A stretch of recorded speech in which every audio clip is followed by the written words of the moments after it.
Well, good morning, everybody, and welcome back to the ROS Media channel. Today, we are going to be going through our webinar, not our webinar preview, but we're going to be going through our weekly webinar Q&A from Saturday, 23rd of May. We've collated all your questions together, and we've got some really interesting questions today to go through, Ian. There's a number of different categories. We've got about 5 or 6 different categories here, and probably around 20 or so common questions. There were some duplicates. So as normal, we move the duplicates out.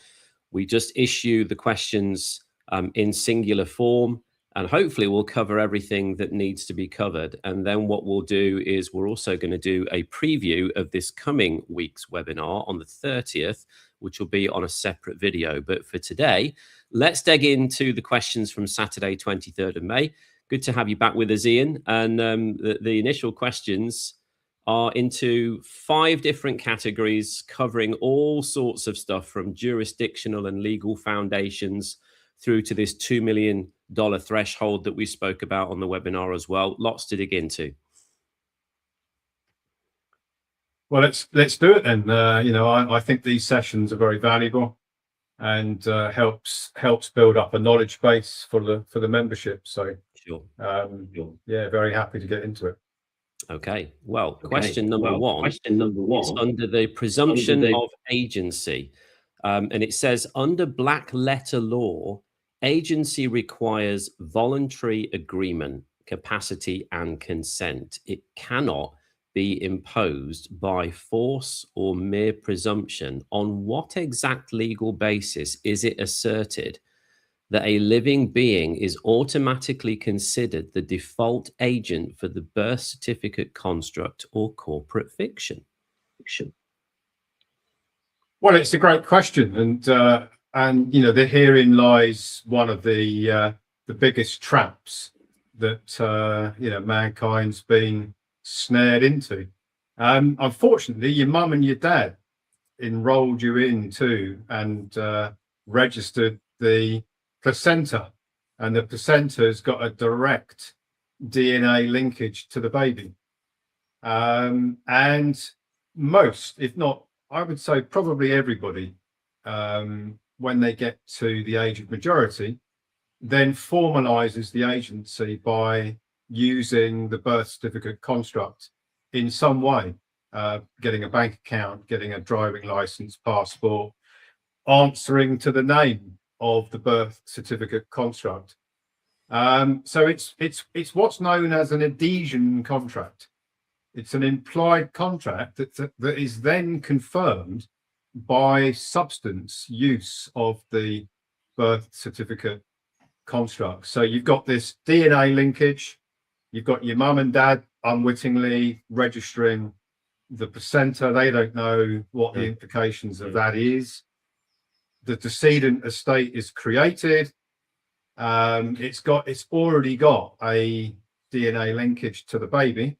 The baby then grows up, of course, wants to get onto the Monopoly Board of Commerce to do stuff, get in that game, even though they don't know it is a game. They just want to get on with it, and maybe they've got qualifications from the school, university, in the name of the birth certificate construct.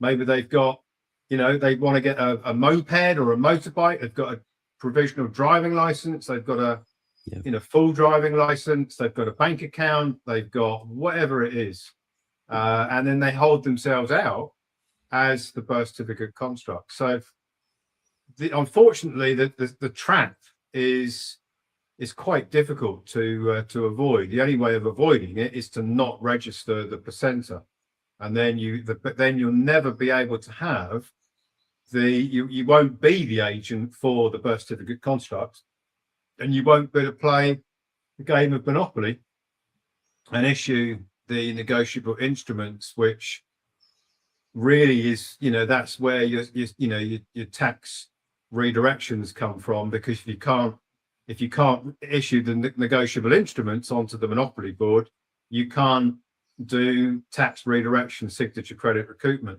So what you can do is you can rescind the contract, the agency contract, if you isolate things, take them in isolation, you can rescind the contract on individual things, but you can't rescind the contract across the board, because you'd have to go into a rescission on each individual thing, like you could rescind the driving license, but then you'll have a problem with a lot of people think you can travel around without a driving license. Well, give it a go, and you'd be arrested every time you see what happens. Yeah. into your car. So a lot of these things are very impractical to do, but you could in theory do it. You could rescind the driving license, you could rescind the passport, you could rescind voting, you could rescind the census, you could rescind various things that you don't want to be involved in. It's not going to be easy to do it, and I could even argue that by doing it, you are potentially threatening the birth certificate construct, which you need for, if signature credit recoupment is something which is attractive and that's what you really want to be doing. You don't really want to be challenging the agency. You want to operate as in the office, or occupy the office of the general executor. You want to be doing that. But I don't really see the need to challenge the agency individually. To me, it doesn't really achieve very much. Most people that are wanting to do that have got problems with debt. They've got problems with taxes. They've got problems with something which they just don't have the cash flows to finance. But if you've got signature credit recoupment coming in, you shouldn't need to worry about that. To me, that is the element of the monopoly game changer protocol that we offer that changes the whole nature of the game. Most people who are having problems are linked to finances or debts or taxes in some way. So solve that. Don't really need to worry about the agency being across all of the things that you actually probably want to use, like a passport, like driving. I know driving is a commercial activity, and some people think you don't need a license and all these kind of things, but practically you do, because unless you want to be stopped every time you go out on the road, and you will be targeted if you start saying you don't need a license and you take your number plates off your car and all of these things, which many people have done. And then they're targeted by the police. And if you want to endure that every time you go out, then okay, fine. But it's not something I would want to do. I just want to get out there and go to wherever I want to go, and I just live peacefully and not have to keep getting into altercations with the police. Yeah, and they'll take you to the police station, and you're probably locked up for 2 or 3 days. And the only way of getting out is to remain completely silent, and not give them any confirmation of you holding yourself out as the birth certificate. But do you really want to be doing that? Some people have done that, and they've done it repeatedly, and they've been released from jail. What kind of a lifestyle is that? It's like not a very practical one. It's not going to be very convenient. That's for sure, to do that. So for me, you take the rough with the smooth. But to me, the smooth is the redirection of the taxes, and that, as the Rothschilds said many years ago, he who controls the money pretty much controls everything. So if you control your own signature credit recoupment and your tax redirection, then you kind of control your own game of monopoly. And why worry about these other things? To me, they're sideshows to me. Yeah, agreed.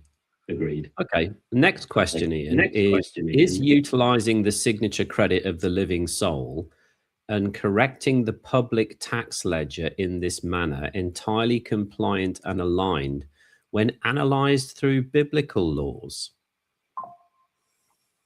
Well, that's again a very good question. I've just completed this morning actually a treatise on the whole redirection of signature credit as redirected taxes. And I've gone into it. I've put everything that I've written about in other papers. I've put it all in one, and I've even brought case precedent in, which I think we'll do an interview on the treatise, because it brings everything together from A through Z. It justifies every single element of it. Is it compliant with biblical law? Well, many would say that the problem with the current system is interest. It's usury. Many would say that is the problem, usury. It's the funding of interest on the signature credit energy which you put on the board. I'm sympathetic to it, actually, because the interest is the cause of the evil. It is, that's the cause of inflation. It's the cause of, foreclosures and, debt repossessions and things of this type. If there wasn't any interest, then you wouldn't, there wouldn't be any foreclosures, because there wouldn't be anything to service. No. No. So does it violate the Bible and the sort of parables on debt? I don't think it violates it. I think it solves it, actually, because what you're actually doing, you see, the original issue discount, when you sign for the creation of a negotiable instrument, it goes on the board at zero. It's got this high future value, and the discount between the high future value and the current or the creation value of zero is actually interest. It is actually the interest. And what you're really doing is you're recouping the tax on the interest. So you could argue that it's a redemption. It's a redemption of the interest. What you're actually doing is you are solving the problem, which was the same problem that I think you find in the parables of usury. You're not taking part in it. You're actually reversing it, and you are recouping the signature credit, which is the tax, which the origins of it is the interest, the difference between the future value of a negotiable instrument and the creation value. So you're actually redeeming it, and you're not taking part in the interest. So I could argue, feel quite confident to argue that you're actually solving the problem. You're not violating the problem. No, that makes sense. Okay. Next question, Ian, is now that a member has achieved envoy status, is it necessary to take immediate radical steps to separate from the system, such as changing names or legal status, or can they comfortably wait until the first wave of recoupment comes in? Well, I think there's a theme in many of our Q&A sessions of members thinking that somehow, you've got to separate from the birth certificate construct. The solution is very simple. The living soul is the agent for and occupies the office of general executor. So you can just put underneath the name, so write the name, the birth certificate name out, and underneath put general executor for, or put in underneath agent for, and then you're being completely truthful. You're coming clean. You're saying, look, I'm the agent for this birth certificate. It'd be like saying the name of the company and then underneath it saying shareholder or saying director. You're being completely transparent, and you're making it known that you are not the birth certificate construct. That's where the problem is. It's not the birth certificate construct itself. It's holding out as the birth certificate construct. So if you make it clear underneath you write the birth certificate name and just put occupant of office of general executor, or just put general executor, or just put agent for underneath, then you're being completely truthful. You're now not holding out as the birth certificate construct. You're making it known that you are the agent for it, and you want to be the agent for it because you want to use it. It's a banker. Why would you want to get rid of the banker? without the banker, you can't issue the negotiable instruments. No. So if you want to do the spend and recoupment, you can't do it if you get rid of the banker. Not that it's easy to do that, but you really don't want to get rid of it. I mean, they've given you a gift, which is under the Bills of Exchange Act 1882, which is the banking construct. Why would you want to get rid of it? Just control it. Yeah. You see, it comes back to trust. Don't own it, control it. So you can control the banker, and you can make it known that you're not the banker, but you can control it and use it. That to me is the smartest thing to do. Yeah, understood. Okay, next question is to do with nationalities and identifiers. If a member holds multiple nationalities and different social security numbers from living in various countries, does it matter which identifier connects to the protocol? Or are these numbers bypassed entirely as they represent tracking frameworks for debtors? Well, there's one debtor entry in the ledgers, and that is the original birth certificate that's been registered. What happens after that is things like marriages, things like name changes, moving from one country to another. It's just like sub accounts of the main account. The main account is the birth certificate construct. It was originally registered, and then there is this worldwide system of social insurance. There's actually a centralized database of all the social insurance, all the members of it. I did a webinar on it a few years ago.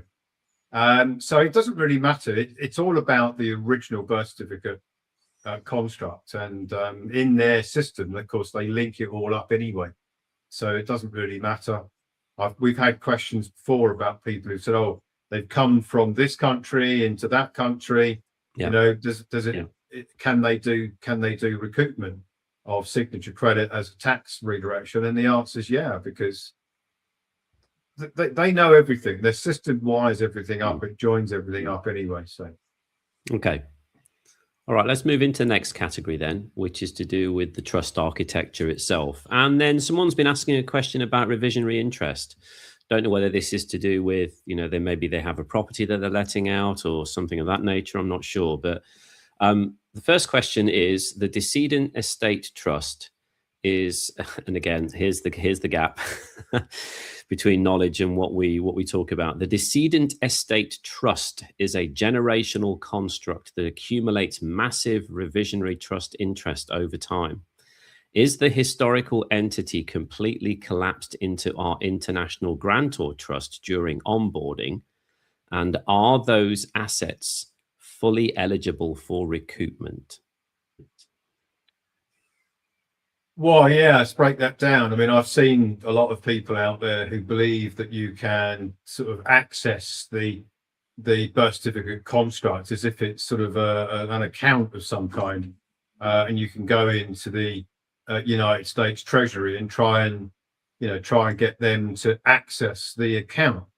The problem is it doesn't belong to the living man or woman. The account belongs to the birth certificate construct, and the birth certificate construct is registered to the state. So what they've done is that they've registered this banker to their own system. They allow you to use it in the same way as they allow you to use your property or your car or your business. It's the same thing. You get equitable use of the birth certificate construct as a banker. But everything that the banker creates is on the board. It's on the monopoly board, and it belongs to them. Because remember, they've mortgaged everything on the monopoly board. So the usufruct system has taken out a mortgage on everything on the board.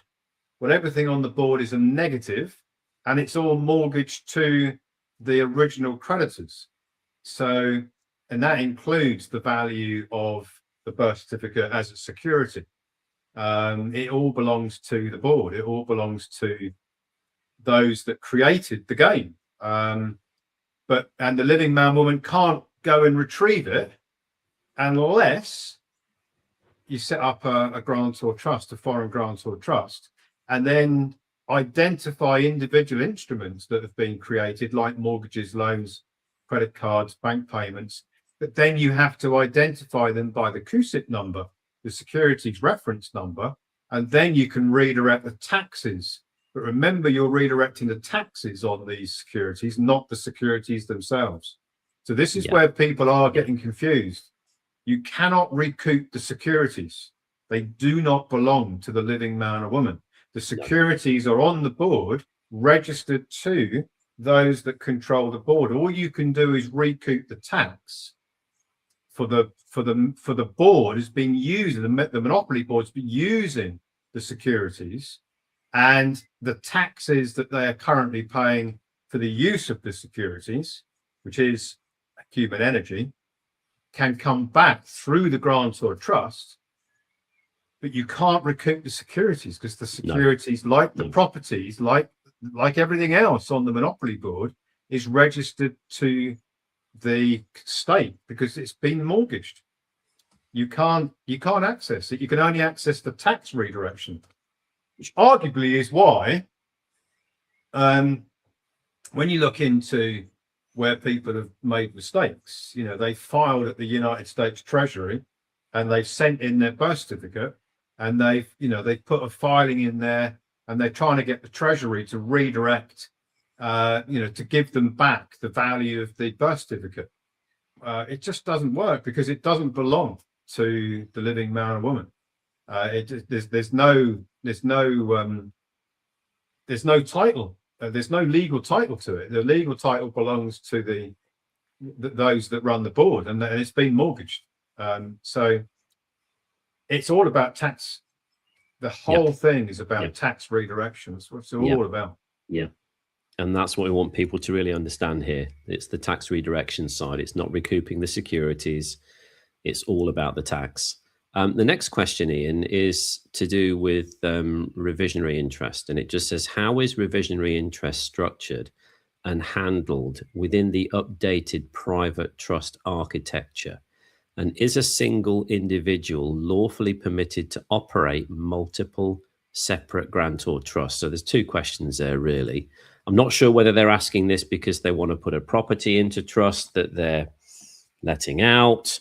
I'm not quite sure, but that was the question.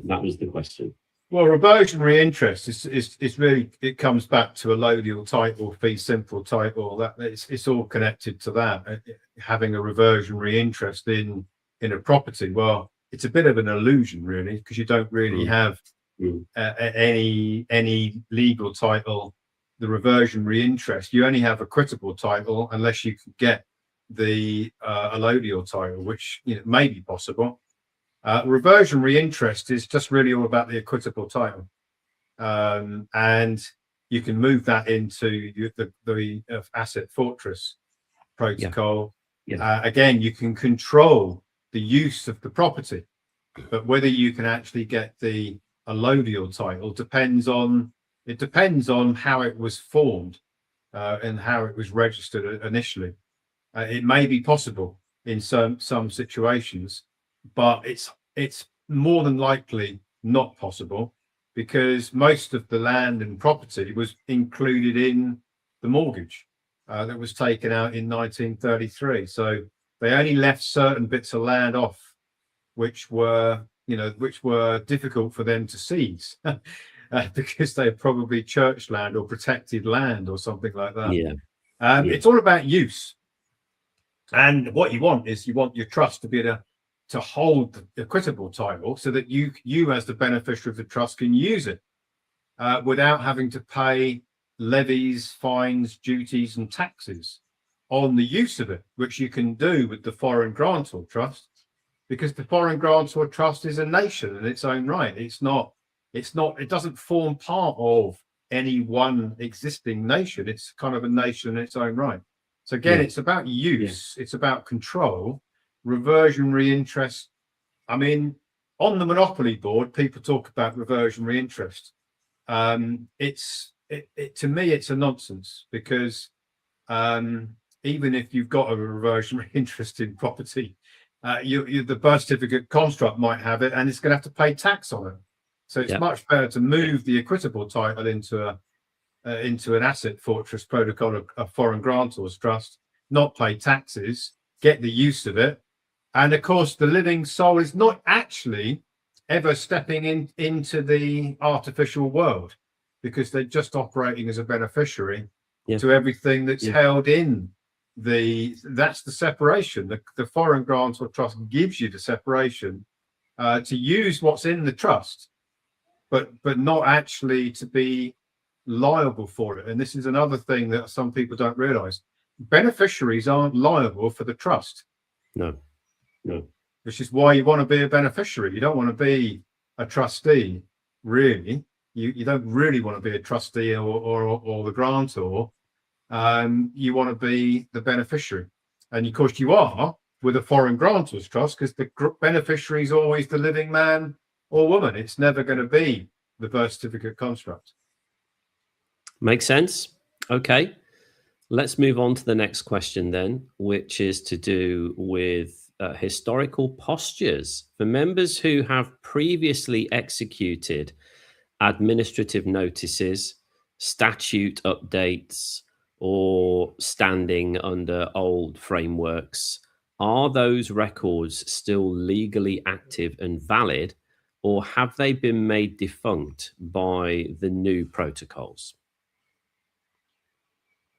Well, I think what people are probably talking about, or the question is talking about, is what was called status and standing correction, probably. Yeah. Which was a UCC filing.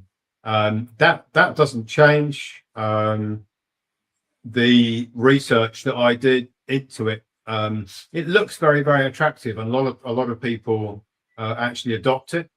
But when push comes to shove, and I think there's a guy called Novinder Tidball, I think his name is, who's filed UCC 1 over I think his son or something like that. I did look into it in great detail about 6 months ago when it first came out, and a lot of people got very excited by it. There was a whole big Nassara moment there, wasn't there? Yeah. It's a bit of nonsense, really. I mean, it sounds very good, and he's very eloquent in how he issues out all of his various communications and notices and claims that the whole system's been collapsed because of his filing.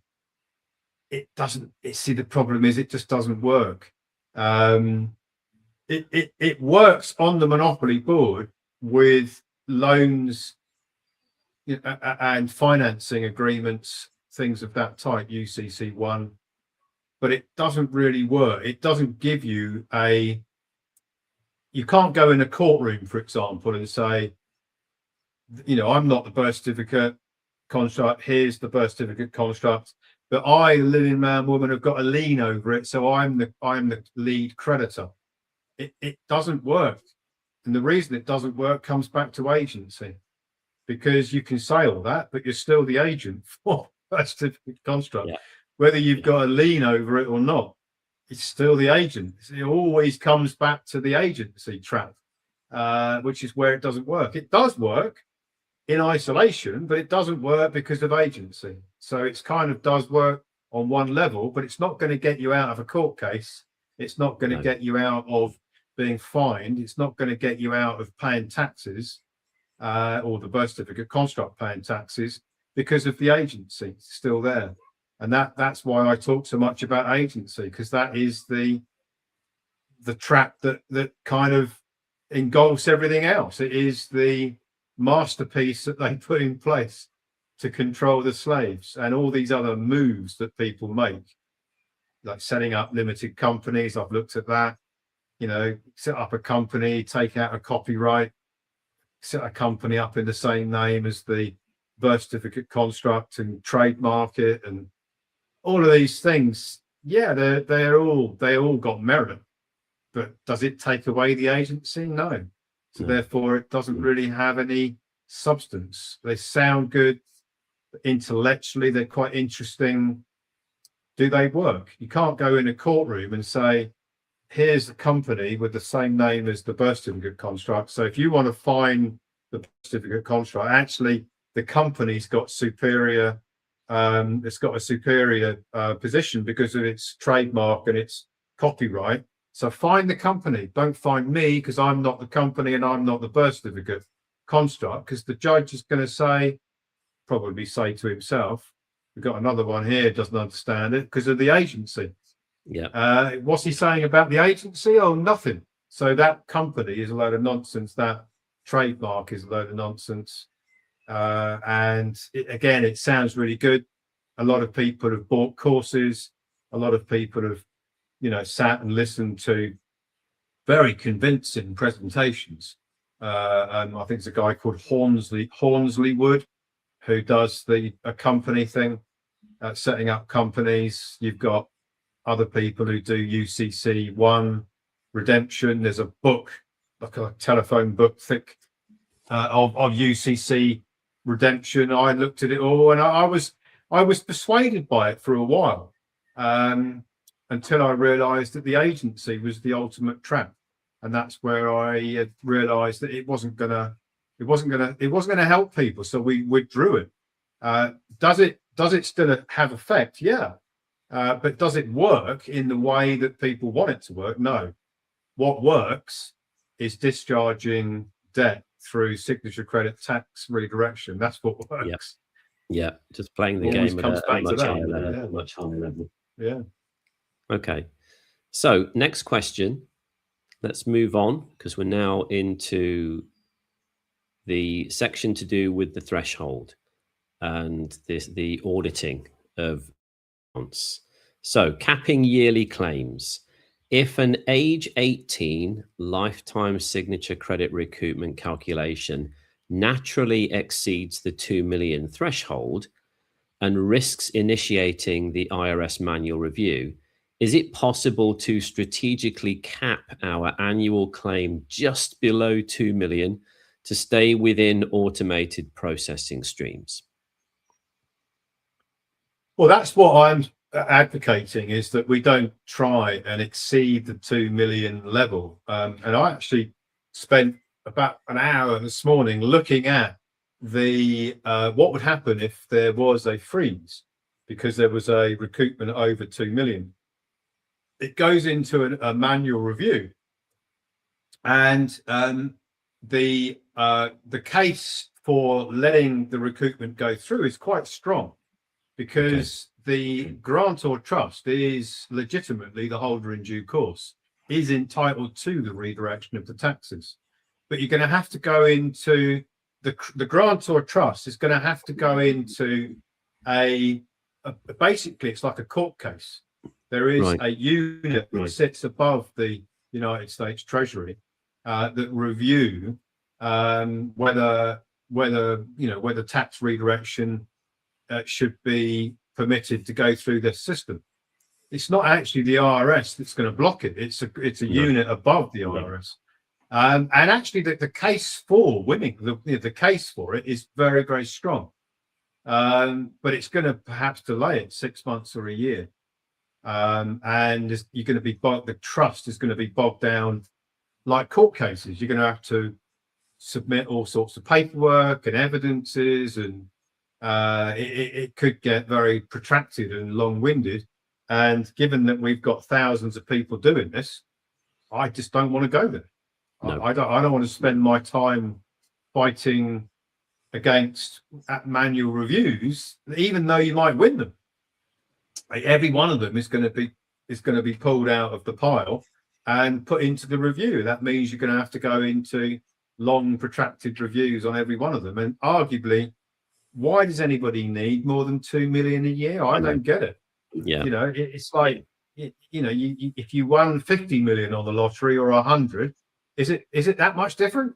No, you won the lottery. You've changed your whole life. You've got 2 million a year for the rest of your days that you're still playing the game of Monopoly. For many people, that's 40, 50 years. 2 million a year, is that not enough? 100 million if you've got 50 years to go, is that not enough? I say it's enough. Yeah. And I'm sure that they'll update that limit as they go forward, because the value of it will be eroded. So I'm sure they'll update that. I actually believe that they put that in there because they kind of know that that's a reasonable amount for people to use. Yeah. And if they put it at 10 million, then they would be encouraging the wrong behavior. I actually believe it's there for a reason. That limit is not just plucked out of the air. I think it's there to enable the one that the one in the millions, which is us, because we figured it out, to operate at $2 million a year without difficulty. But if you want to go above that, and in fact, I could be persuaded if somebody had a really good project to finance and it was like really good, they were trying to do something really, really good and they needed more than 2 million. I could be persuaded to take one case on and see what happens. Yeah. But I'm not going to do that for a load of them. And no way. No. I've got enough to do as it is. So I don't want to go into battle.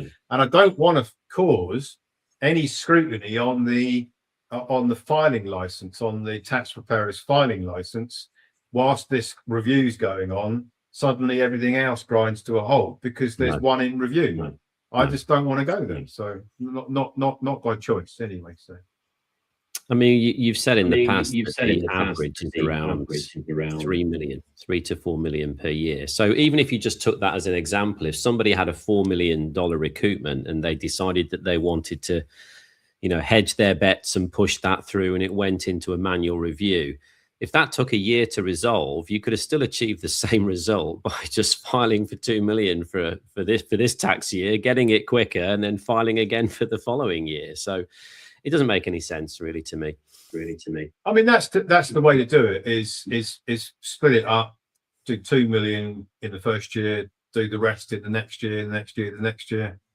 And as we said internally, yesterday, I think it was, who can really spend, I think it's $4,000 a day or something like that. It's a ridiculous amount. £4,000 a day. Yeah. £4,000 a day. Who can spend £2,200 a day? Who can do that, consistently?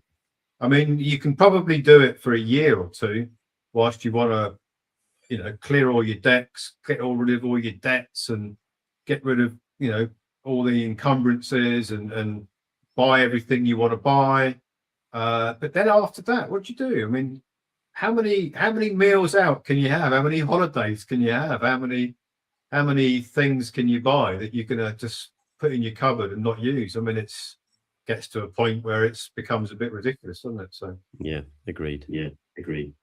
Okay, well, next question then, Ian, is with reference to the threshold again. Are we strictly limited to a maximum recovery of $2 million per calendar year now? And what specific mechanism handles a single large liability, such as a mortgage or asset purchase, that exceeds this 2 million threshold? Well, if people have got more than 2 million on a mortgage, which some people have, and some people have got very, very large mortgages, again, you split it up. You put in a 1099 OID for 2 million, and then you wait for the next year and do the rest in the next year. Or if you've got husband and wife and they're both on the mortgage, then you can split it up that way. They can both file as grantors or through separate grantor trusts, and the two trusts can file and put the same instrument on, because that would work as well if it's like a joint mortgage. I don't think there's that many scenarios where you couldn't recoup a mortgage in its entirety, or the taxes can, the tax redirection on the mortgage. But you might not be able to do it all in one go. But again, unless you're trying to redeem the mortgage, and if you're trying to do that, then there would be a case for actually filing in Southern District of New York. And again, in my treatise that I've written this morning, I'm actually quoting case precedent where the Southern District of New York, which is the main court that focuses on securities, the Indentured Trustee Act and securities and basically all the banking stuff is done in the Southern District of New York. And there are case precedent in there where the foreign grantor trust is recognized as the holder in due course. Well, that is the crux of it, right? A mortgage will collapse and be redeemed or discharged. It's not redeemed, it's discharged by proving that the grantor trust is the holder in due course of the credit. And therefore the banks, the originating bank, the investment banks have no standing as creditors anymore. They are mere nominees. They are just debtors, and it can be proved, and the mortgage could be discharged through that 1099 OID filing by a foreign grantor trust, and take the servicing bank and the investment bank into the Southern District of New York with all the evidence that the mortgage is being discharged. And the case precedents are there. They're in my treatise. I put them all in there. So the banks aren't going to win that because they've already lost it. And in fact, one of the main indentured trustees is Deutsche Bank Trust Company of America, and they've already lost on that. It's in my treatise, and that should put shivers through the mortgage market, actually. Indeed. Okay, so next question, Ian, is if a member successfully redirects a substantial sum, so let's say it was the 2 million, for example, into their private asset trust, will this size of transfer trigger a manual banking investigation, creating an additional 6 to 9 months delay, for example? Well, it might do if you didn't have the right bank account structure set up, but we'll be providing access to private banking facilities that are absolutely 100% on board with what we're doing, because they can see that it's tax redirection, they can see it's lawful, and private banks don't worry about multiple millions. That's everyday stuff for them. It's nothing unusual for them.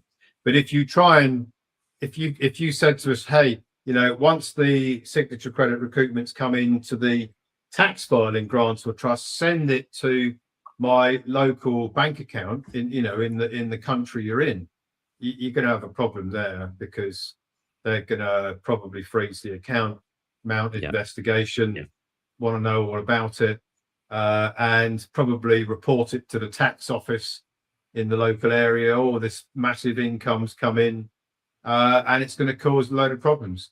So you need to avoid that, which is why we will offer access to private banks that 100% know what's going on, and they won't be spooked by large amounts coming in. That's what they do. They deal with larger amounts. That's what their private banks do all the time. So, and again, I'm assuming that will be a bank account that is the bank account of the Asset Fortress itself. So you as the beneficiary, it's not your bank account. You're just benefiting from it. So no taxes, no liability there either. Well, it's interesting because I looked at, I was expecting someone was going to ask a question about the tax filing grant or trust sends the recoupment to the Asset Fortress, and the Asset Fortress receives it. And is that an income for the Asset Fortress? Well, it's not an income, number one, because there is no income. And number two, it's a foreign grantor's trust. It doesn't have to report it anyway. Even if it was an income, it doesn't have to report it. So it's okay on both fronts. And only if it was a US grantor would there be a problem. And then we would redirect the signature credit, the tax redirection, into a ministry, into a 508c1a ministry. It doesn't have to report because it would be a donation. And you see the tax filing grantor trust is making a donation to a ministry, a 508c1a ministry, and the donation isn't a taxable a tax reportable event anyway. So there's always a solution. Okay. All right. Final question under this heading, Ian, is what's the possibility of the IRS requesting a formal audit after a redirection has been successfully issued and received? And can they retroactively attempt to demand the return of those private treasury funds? Well, that would be the case, and there would be a high risk of that if we were to file through the SSN as the tax filing entity, or if there was a domestic trust that had filed, or a regular LLC or a company that had filed 1099, OID. But the foreign grantor trust is unique. It separates. It's a perfect vehicle for separation of the living soul from the trust itself, with foreign grantors trust, which sits on the monopoly board, and becomes the holder in due course. It's all about holder in due course. It really is. That is described in IRS publication 1212 and various other UCC references, Uniform Commercial Code references. Once the trust has got the status of the holder in due course, it is lawfully entitled to the tax redirection, which is why it can command the IRS under the Revenue Procedures 2002-2026 to move funds onto the taxpayer, which is the investment bank's 945 tax module, because it's entitled to them. So it's not going to be clawed back because it has a lawful entitlement to the tax redirection, because it is the holder in due course.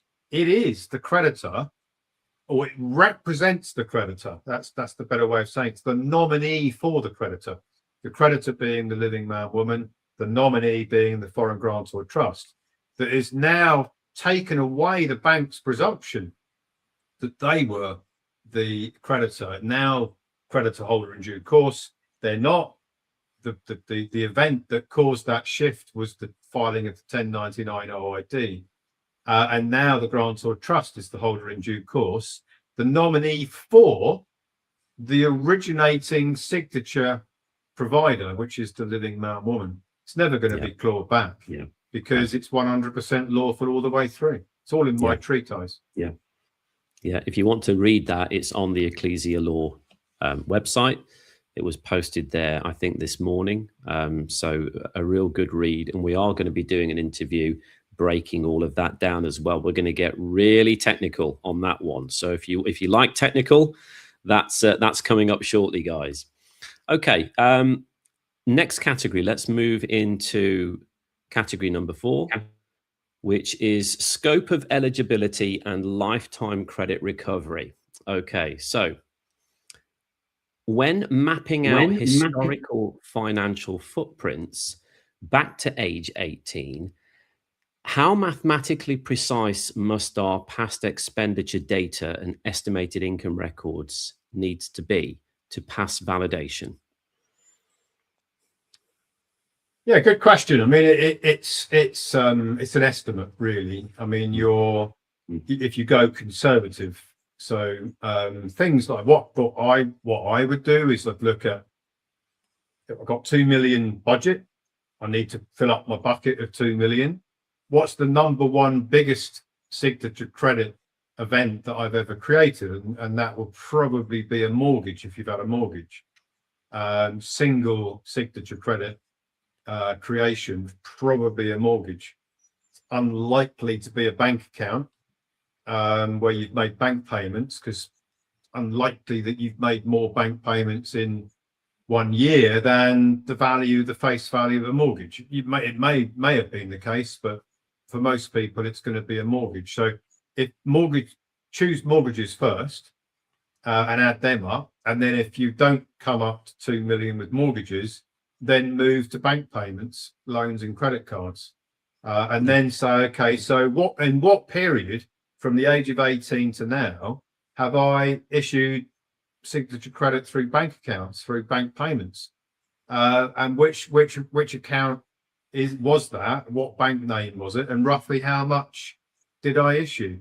And it doesn't have to be precise, but don't go over the top. Just don't go crazy on claiming that you issued millions in bank payments when of course you didn't, because that's going to flag. So if you're always underneath the value, then it's safe. But you don't have to be that accurate. You just have to make sure you don't go over the top. Just don't exaggerate it. And I think that it's quite plausible that when you sit down and do the exercise, it's quite plausible that you come up with somewhere near 2 million fairly quickly. It's not going to take that long, I don't think. If you sit and think about it for a few minutes and just write a few things down, I don't think it would take that long to get there. But if you have to go and do an audit on your bank accounts from when you were 18 onwards, that could take forever, because quite frankly, you probably haven't got the records anymore. I know I haven't. And I could remember, I could estimate what my bank payments were when I was 19, 20, but I'd be guessing pretty much. But I can certainly say what they've been in more recent years, roughly. And I could probably get to 2 million quite quickly just by adding up mortgages and 1 or 2 bank accounts for bank payments. I wouldn't need to, for me personally, I wouldn't need to go very far back to get to 2 million. Other people may need to. But a lot of the members have had multiple mortgages, so they're the best targets, really. You know, if someone's had 3-4 mortgages, you could be looking at 2 million just on mortgages. Start with those, Start with those. Yeah. Okay. So next question here is: can we recoup the entire history of monthly payments made to credit card providers over the lifetime of the accounts? And does this eligibility extend to old accounts that have been completely closed for years? Well, you can recoup the highest balance. What's the taxes paid on, relative to the highest balance on a credit card. In theory, you can recoup the payments that were funding the credit card interest by bank payments. But again, it's do you need to go into it in that level of detail? I mean, if there was a credit card with $10,000-$15,000 balance on it at some point, add that into the pot, add in mortgages, bank payments. As I said just now, and in theory, you are recouping the taxes that are being funded on all of that, the abandoned taxes on all of those instruments, but you don't have to tie the two things together. You don't have to sort of audit them and tie them together. And I don't think you need to, really, because again, the objective is to try and get somewhere near 2 million, if you can, and just pick out the big ticket items that get you close to it. And don't worry about all these incidental things. No. I think it's it doesn't make any sense to me. Why would you bother scraping around trying to find bank payments that on a credit card that were probably quite low amounts, unless the credit card balance was enormous? Go for the credit card balance itself, the biggest balance. Go for the mortgages. Go for the bank payments that you made on other things. But to try and sort of narrow it down to the payments made on a credit card, unless it was an enormous credit card, it could be quite small amounts, I think. So yeah, agreed. Yeah. Okay, next question is: what's the administrative process if a member has already completely paid off their mortgage to a high street lender? Are those historical credit signatures still open for retrospective recovery? Well, they're bank payments, and so the face value of the mortgage, that's up for grabs. The tax redirection on that equal to the face value of the mortgage, and the bank payments that were issued to, and I use the word issued deliberately, issued bank payments, because they're like deposits that paid in inverted commas, funded the mortgage. You've got both. So if you've had a mortgage for 25 years, and you were diligently funding it every single month, and then you've got the face value of the mortgage, and then you've got the bank payments that funded it, for the whole of its lifetime. All of that is abandoned taxes waiting to be redirected and recouped. So yeah, it's you can do both. It doesn't matter whether it's been redeemed or not. The signature credit tax is still sitting there abandoned.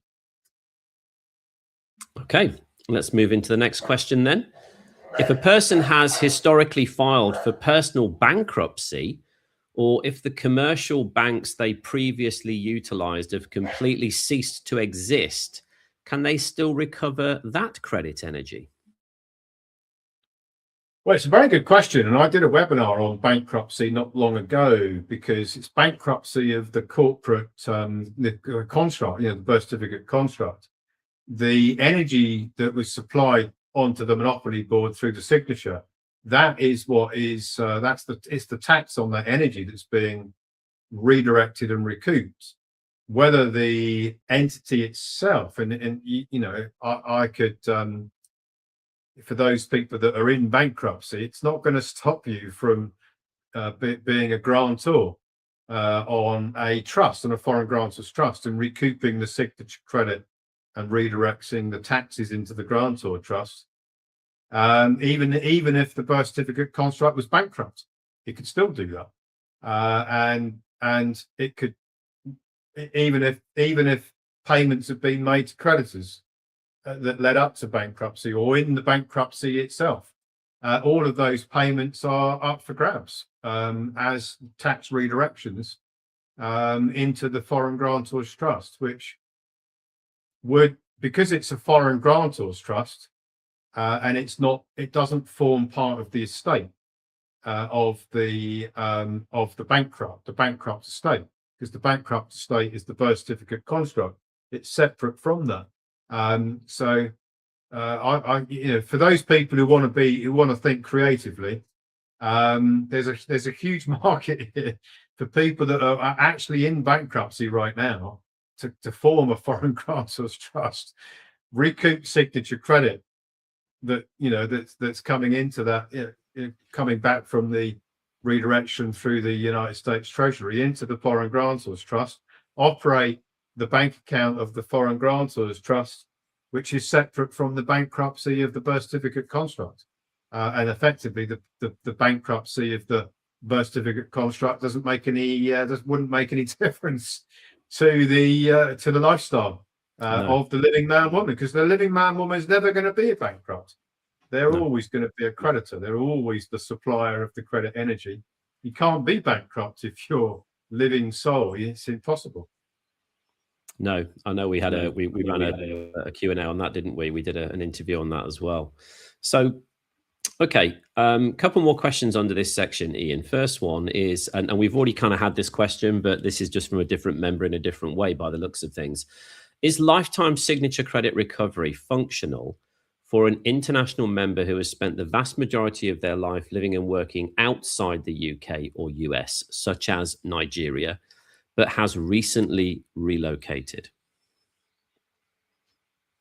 It doesn't really matter. Again, it's the original birth certificate was registered. It's still registered. Every signature credit event is still being tracked, whether it occurred in Nigeria or whether it occurred in the United Kingdom or United States. It doesn't make any difference. No. It's still being recorded. The IRS's system, the IRFM system is recording it.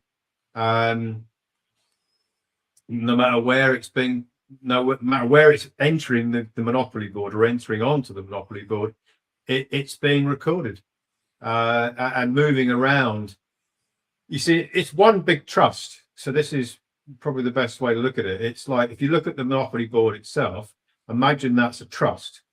And if you move from one area of the board to another area of the board, it's still the same monopoly board. Yeah. And the trust is still it's still the same trust. You might be staying in one hotel one night on the monopoly board and another hotel the next night. It's still on the monopoly board, right? One day you're on Park Lane, the next day you're on Fenchurch Road, as they say. Okay, right, we've got a question to do with gold. So a gold asset strategy. If a member has accumulated physical gold, is it more strategically advantageous to liquidate the asset to then spend and recoup, or to leverage the gold by taking out a loan against it?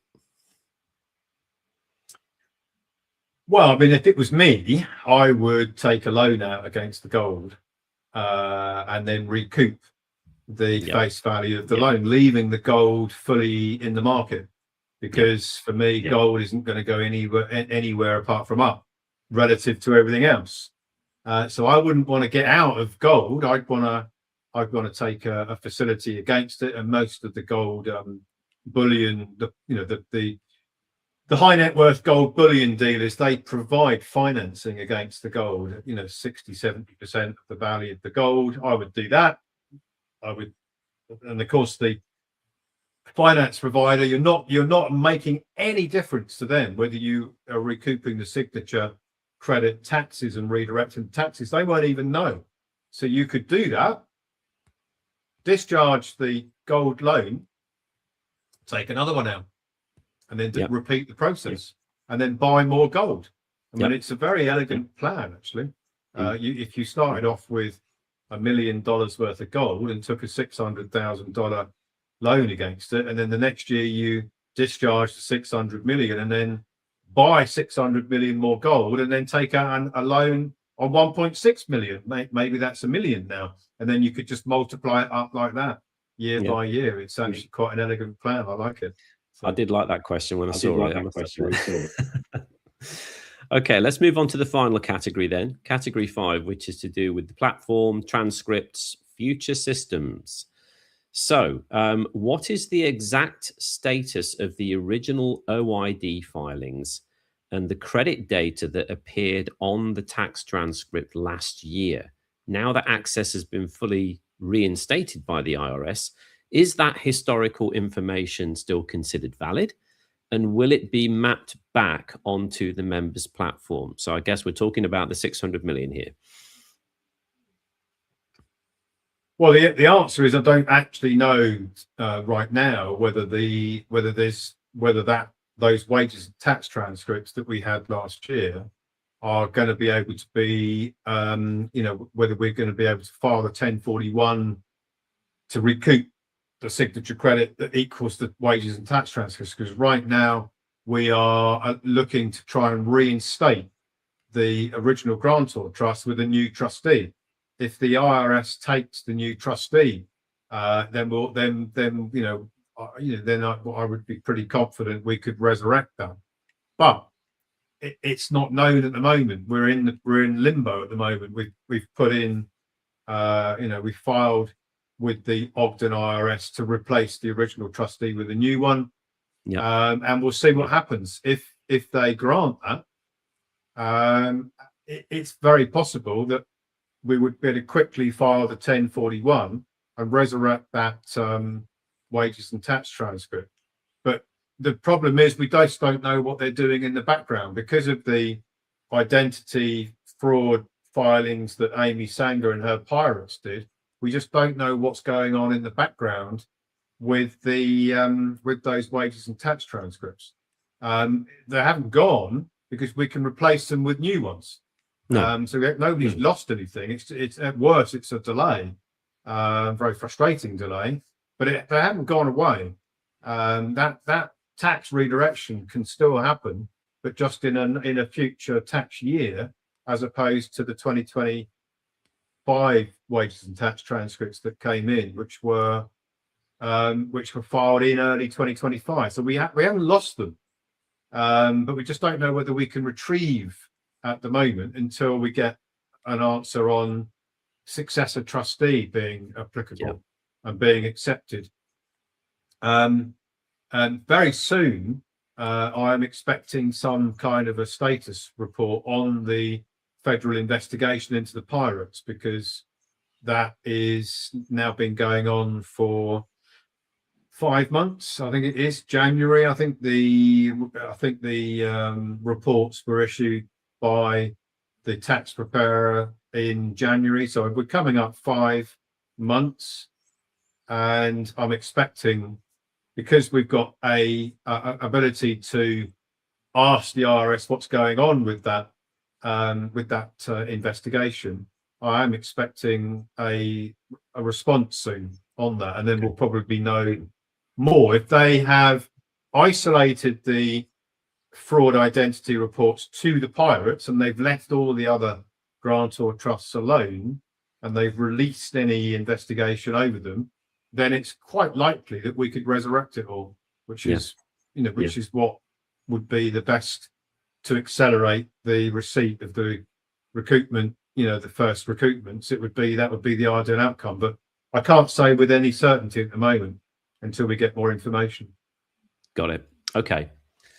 Next question. Is the traditional wages and tax transcript drawdown process identical to the mechanics of currency creation, or is the new tax module launched on the platform a completely separate operational protocol?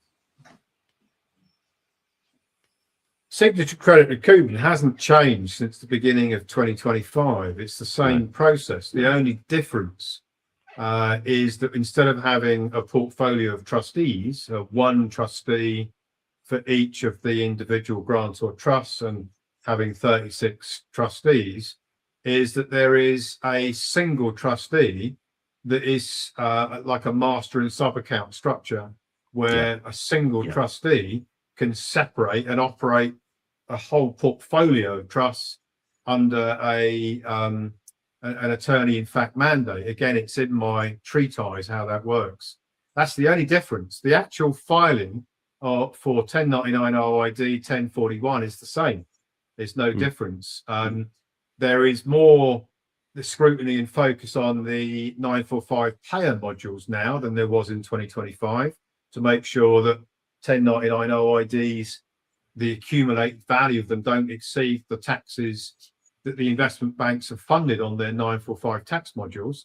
But the process itself is the same now as it was in 2025. No different. Okay. So next question. With the institutional push towards central bank digital currency, will sovereign individuals eventually be forced onto a digital compliance grid? And can our private treasuries be utilized to directly shield and top up our daily operating accounts? Again, in the treatise, I talk about the Genius Act and the Clarity Act, and what they're doing is they're moving into stable coins, so that the whole system carries on. And although the dollar is still the world reserve currency, they're kind of integrating the stable coins to come in as additional mechanisms, which will enable them for more digital control. So rather than CBDCs, which were pushed, there was a lot of pushback on CBDC around the world. So what they've done is they've sort of disguised the CBDC into stable coins, and they're calling it USDC. Yeah, it's the same. I mean, they end up with the same insight and the same control into what's going on, but instead of calling it CBDC, they're calling it stable coins, and they're the Genius Act. I mean, can you come up with a better? I mean, surely there's a better name than that. They could have called it the Slavery Act or something, but not the Genius Act. But that's what they're calling it. And the Clarity Act, well, they're giving us clarity on the slavery system, that's for sure. But not for us, because the signature credit tax redirections is exactly the same under that system as it is under the current system, because it's the way it works. And this is another reason why people should read that treatise, because if you read it from A through Z a couple of times, you'd soon realize that the wiring, the actual framework, isn't changing at all. It's just the components that are called something else, but the actual framework is exactly the same. Can you use your foreign grantors trust to avoid digital ID? Yeah, because the digital ID is on the birth certificate construct and the bank accounts connected to it. The foreign grantors trust has its own bank account. and it's a foreign grantor's trust bank account, which is completely separate from the birth certificate construct. It's a foreign grantor's trust. It doesn't sit in the country that you're in. So it's better than an offshore company on many levels, or nearly every level for me. A, it's non-reporting, and B, it's completely private because it's controlled by private indenture, and that there's a lot of law precedent there that private trusts, the banks can't penetrate. They can't even ask who the beneficiaries are. They can only know who the grantor or the trustee is. They cannot know who the beneficiary is, and the digital control can never be over the beneficiary because no one's going to know who it is. So it's to me, it's the best solution for the the avoidance of digital ID and the constraints of it. I just don't see a way that they're going to be able to control the spending of a foreign grantor's trust and link it to the birth certificate construct, because it's two separate entities on the monopoly board. Yeah. Okay. So next question, and this is the final question. When it comes to replenishing the bank tax pool, so the tax modules, it was previously stated that there is between 50 and 100 billion in investment bank taxes currently eligible for potential recoupment. Given that new signature credit is generated globally every day, does the ongoing daily income of these commercial banks continuously replenish this pool of eligible taxes? Yeah, because the banks they're funding their modules, and most of it is the 1120 module all the time, and most of it is it's payroll taxes. Most of it is payroll taxes, and the 945 ledger is non-payroll taxes, because the 945 ledger is to do with original issue discount and other financial instruments.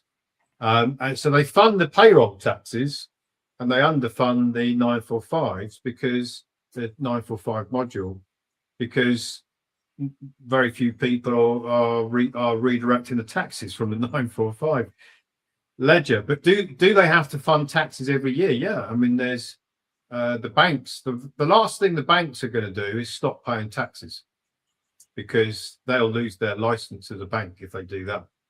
That's part of the deal. They've got to carry on the game. They've got to operate with huge operating profits, which are negatives because it's all debt. But if they stop paying the treasury, they will lose their banking license. So old Jamie Dimon isn't going to be doing that anytime soon. He's going to carry on, because it's like a Ponzi scheme. They fund the taxes, they can hypothecate, it goes round and round in a circle. So the whole thing is like a big game that the top bankers are never going to challenge the taxes or try and minimize their tax payments, because if they start doing stuff like that, they'll probably lose their banking license. Okay. All right. Well, that brings us to an end of the questions, Ian. So let's talk about next steps. If you have stumbled across this video for the first time and you're thinking, what on earth are these questions to do with? I have no idea what the content was. Then you may have come to realize that we run webinars every week. We have a flagship webinar that we run every Saturday. I was on with Ian last Saturday. We'll be running another one this coming Saturday on the 30th. So, and I think if you think about just last Saturday's webinar alone and the subsequent questions that we've had today that we've answered for you, many of you probably would never have even contemplated that you'd even be asking these types of questions. But now that you're learning about this, doesn't it just prove that the old system relies entirely on your lack of structural awareness just to keep harvesting your credit energy? And what we're doing here is we're opening this doorway to the solutions to that. But it does require action on your part. So if you're wondering what to do next, then I would certainly recommend that you continue to educate yourself. Get on the next webinar. Register for this coming Saturday's webinar. Ian is going to go even deeper into the 98 grantor trusts. So if you want to register, you can go to roswebinars.is. You can register there. If you are already a part of the Republic of Old Souls and you're in our private members association, you can also register directly from your platform too. If you are a member here and you are already going through signature credit recoupment, then the next thing that I would say to you is go to your members area, log in, make sure that everything is up to date on your end, not on our end. We get constant questions from people about what's going on with my process. What are you doing about my process? But in many cases, what we're finding is that we're still waiting for you to do something on your end. So I would say, and I say it every week, and I'll say it again, we can only move at the speed of the most prepared members. So go to your platform, make sure everything's up to date, check your comms hub and make sure there's no outstanding messages from the team there that need your attention and that need action from you. And that will help move things along. And we are making sure that we have a cap of 500,000 members just to maintain the integrity of everything that we're doing here.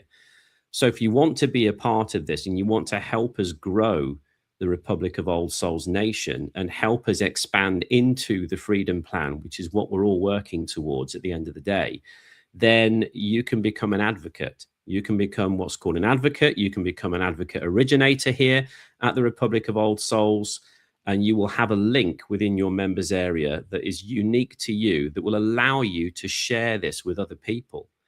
So if you want to take some positive action, share it with 3 people today, is what I would say. Set yourself a goal. Share your link with 3 people today within your immediate circle.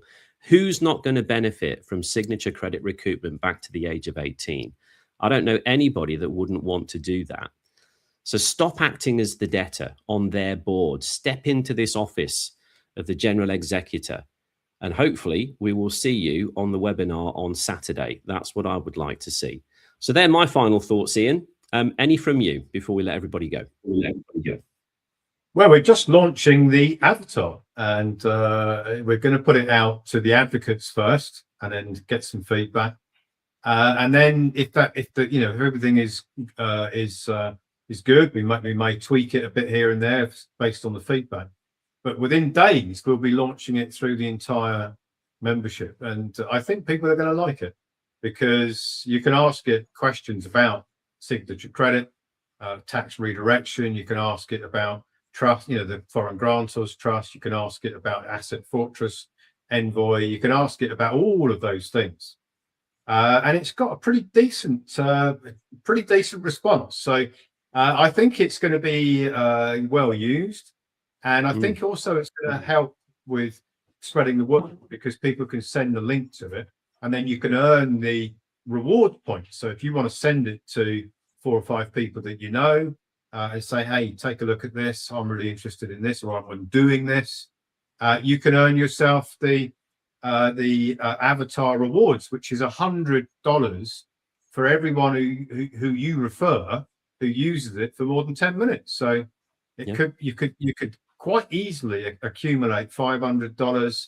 in one day if you had 5 people that spent 10 minutes looking at it. So and that you can offset against the enrollment donation of any of the protocols that we have available. So I think it's going to be popular.